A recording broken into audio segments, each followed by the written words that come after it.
I'm Jay Spence, the General Manager of Mass Bay Lines, which is a family-owned company.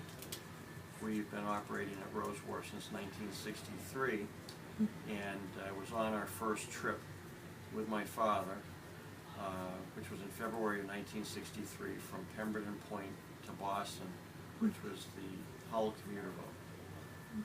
When I was 13, I was 9 when that happened. When I was 13, I got to start working on the boat. And my first experience in Boston Harbor was washing the windows on one of our ferry boats.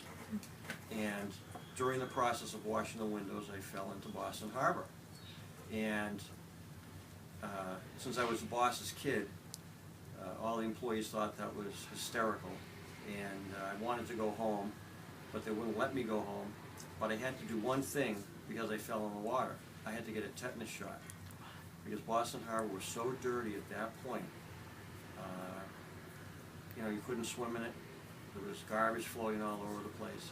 And you know, it was a bad experience for me, but the experience I have today is that the harbor and the waterfront and the city have all really developed encouraging people's activities on the harbor and on the waterfront. And as a member and donor to Boston Harbor Association, I am a very enthusiastic donor because of the commitment that they've made to have open access to the waterfront, to the harbor,